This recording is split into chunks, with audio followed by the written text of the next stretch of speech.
Ladies and gentlemen, welcome back to the channel. Today we're actually going to try and be positive. The last few videos on the channel have been entirely negative on the backlash of that derby defeat. So we're going to try and talk about the future of Celtic and a future that will hopefully be a bit brighter than what we've had to go through this season. We're going to talk about players that I think should maybe come to Celtic next season, in my opinion. Now, before we get into the intro, disclaimer, I am not a scout, I'm not the next manager of Celtic. I have no idea what is going to happen in terms of recruitment and in terms of style of play. This is just a little bit of fun, a little bit of estimation as to who would be a good player.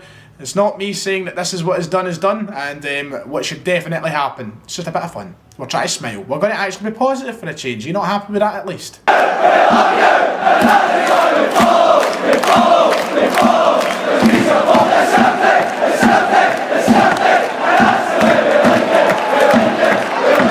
Well, obviously Celtic have been quite quiet since leaving the social media blackout. We haven't had much on the old social media. We still await the news of a manager. We still await an update on what's happening with a manager. So we might be getting quite ahead of ourselves in terms of talking about signings. But at the end of the day, Celtic have got a big job ahead of them. The next few months are going to be huge. The kind of exodus of players will hit us.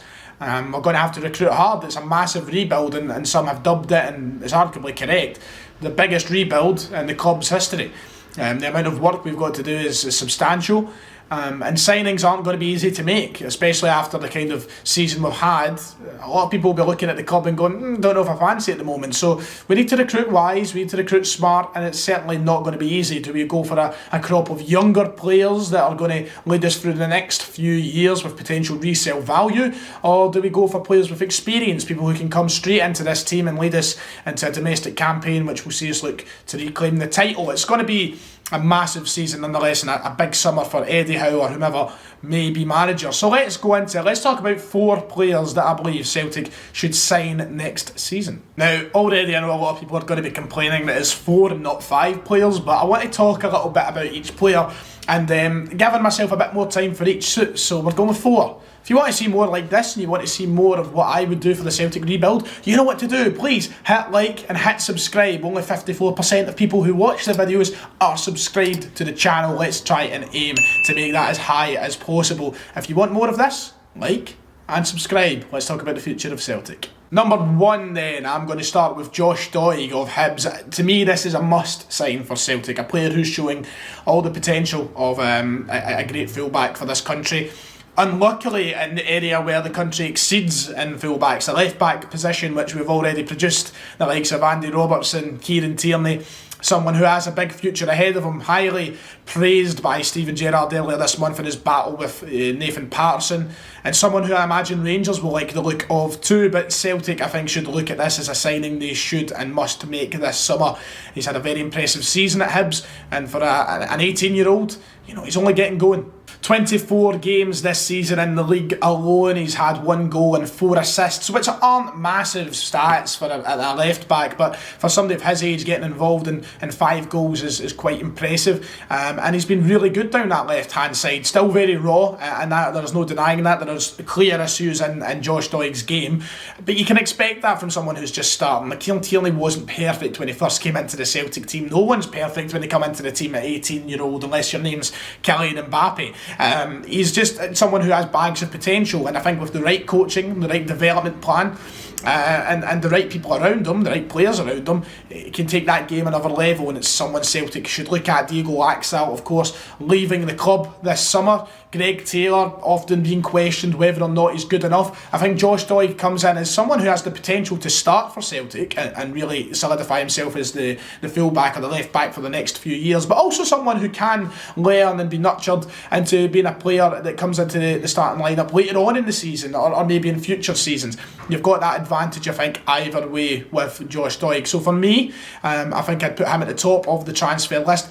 Defensively, he's been really good. He's got a good tackling percentage, one that equals the likes of Borna Barisic at Rangers. So defensively you're picking up a player there, and I think offensively you're picking up a player, and I think that's what we've lacked in our fullbacks. We haven't had players that are good enough going forward in those fullback positions. But aye, Josh Doig. Player number 2 is a player who realistically I don't see signing for Celtic, but someone whose name has been linked with the club thousands of times over the past few months, and that is the son of Henrik Larson, Jordan Larson. He's had some season this year at Spartak Moscow, and someone who the fans are quite rightfully wanting to see at Celtic. At first, when I started seeing his name linked with Celtic, not even this season, years ago, I was thinking to myself, we can't sign Jordan Larson just because that's his second name, just because he's the son of Henrik. It doesn't work like that. We see where sentimentality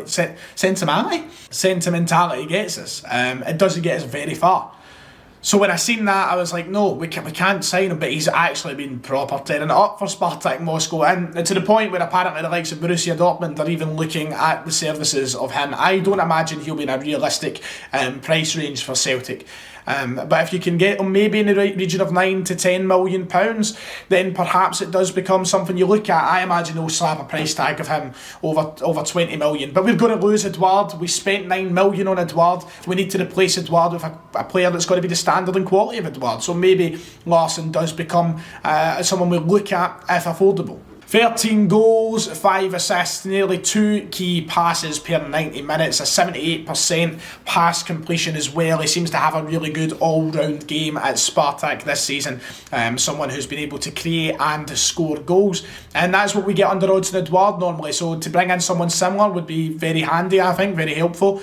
And he's one of the names at the top of that list. Now, you do need to reiterate that I don't think that there's a sirens. I do need to reiterate that I don't think Celtic can afford Jordan Larson. I think he will be out the price range, but he's someone who is quite rightfully excited me and grabbed my attention. If we can make it happen, does the Henrik influence play a part in it? Does that mean it might like a move to Celtic? After all, it was probably the first club he can remember. If we can make it happen somehow, then I would, but it's going to be a tough one. I think people are getting way too I think I'm getting too certain that it could happen, when in realistic terms he's probably going to end up at somewhere like a German club or something that would be able to pay him more money and ultimately pay more money to Spartak Moscow, but a player nonetheless. Player number 3 is actually my wild card pick, and one that you probably would never expect to hear in here, and you might actually know nothing about him. I'm going for Danny Da Costa of Eintracht Frankfurt, or on loan right now in fact to FC Mainz in Germany. Someone who answers a lot of problems on that right hand side of the park. A right back who can also play at the right midfield. He's been used in the 3-5-2 system a lot this season since joining Mainz on loan in January, and he's managed to kind of revitalise his career at Mainz. It was not doing too well at Frankfurt. It wasn't going well for him for quite a while. They loaned him out after a period, I think, away from the team, and he's been doing well. He's been playing that 3-5-2 there. On the right hand side, he's someone who's capable of both right back and right mid, as I said, and look, there are 2 areas which Celtic needs to improve in. A bit older, 27 years old, but certainly experience does not hurt, and it's not the worst of ages to come to Celtic. You might be in your sort of prime years between 25 and 30, so someone I feel like could maybe solve the depth problem at right midfield, but also allow options to play at right back, which we don't have any players in, because Kenny will leave the club, and who we stuck with? Anthony Ralston. He's not a Celtic quality player. Also, the big advantage you've got to remember, if Eddie Howe does become manager and we start to experiment a bit, Eddie Howe was favourable of sometimes going with that 3-5-2 formation, or 5-3-2, however you want to look at it, which would be pretty much the speciality of Mr. Danny Da Costa on that right hand side. So he's someone who I think could be looked at and is in a position where he could move this summer. He's only got 1 year left on his contract after this season. He'll be returning back to Frankfurt at the end. Obviously, I think it'll maybe go back to Mindset. It would make sense for him to go there, considering the fact he's been playing well there. They'll probably want to keep him, but some reports suggesting that he could move for as low a fee as £4 million. Now, that is a kind of fee that Celtic can afford. They should be paying for players this summer, and if he's got the quality, he's been playing at the highest level in the Bundesliga, then perhaps they should exploit that, and perhaps it's something they could look into. I don't expect it to happen. It's something that's been said nowhere. No one said it, and a lot of people might not even like the player because he wasn't doing too well before Mindset, but I think for the step to come over to Scotland could be a good one for him, and something that really is of use to Celtic when you look at where he can play. And the final player of today's video is one that is going to create a bit of a divide in the comments, and one that a lot of people will instantly say no to because of who he is and who his family is, but I am picking Lewis Ferguson. I think Celtic need to sign Lewis Ferguson. Now, of course, there's got to be Celtic fans jumping straight away and going, hold on, you're saying the son of Derek Ferguson and the nephew of Barry Ferguson should play for Celtic? Yes. because he's a quality footballer, and that shouldn't matter when it comes to this conversation. If there was ever a conversation between Celtic and Lewis Ferguson, I reckon he'd be eager if Rangers weren't there. Now, of course, Rangers will be more suited to Ferguson, I think, from a personal point of view, and if they want to make it happen, it would probably be more realistic he goes there, considering now Rangers are in the position where they can probably land players of equal quality to Celtic because they won the league ultimately. But Lewis Ferguson, for me, is someone who at Aberdeen has been absolutely magnificent. He's one of the best young players in the country, and we should not be letting the kind of rivalry set us apart from signing Ferguson. Well, it's very poetic. We got Brown after apparently being a big Rangers fan and close to going to Rangers, and look how that worked out. Now, do we replicate that with Lewis Ferguson? Now, I would suggest yes, a million times yes. If the possibility is on the table and we could seriously make it happen, we should. If he was even part of a deal with the likes of Lee Griffiths, make it happen. Aberdeen have had a very up and down season, of course, very inconsistent, but Lewis Ferguson, I feel like, has been the consistent one in that team when he plays. In the middle of the park, he's really good, technically very good, I think off the ball very good as well. He just possesses all the qualities of someone who's going to be a future star. You know, I look at David Turnbull and I look at Lewis Ferguson, I look at Turnbull when he's at Motherwell, and I look at Ferguson and I see similarities. Not in terms of how they play, because they're two completely different players, but in terms of where they're going. Turnbull and Ferguson, I think, are going to be two of Scotland's key players over the next 10 years. I think they'll have both very big careers, and we should be looking to capitalise on that if he's there in the market and we can beat Rangers to that. And just because Uncle Barry's there and because Derek's there, I couldn't care less. If we can make it happen, it was realistic, then I certainly would urge Celtic to make the bid. Someone who would add quality to the middle of the park, comes in a perfect position to play in there because Brown is leaving. McGregor might even leave, you never know. He comes in for any of those two, it works for me.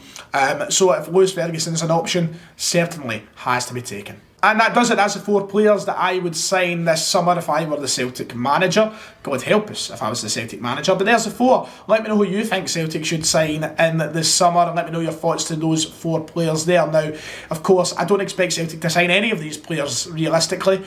I think there's some more realistic than others. You could say Doig and Ferguson are realistic signings. I think Da Costa and Larson are 2 that is, a bit of a wild card for myself. Not so much Larson, but if you want to see more of it, if you want to hear more opinions on what Celtic's team should look like next season, want to see more videos like this, then please let me know in the comments below. For me, that's it. Like and subscribe, and I'll see you all next time.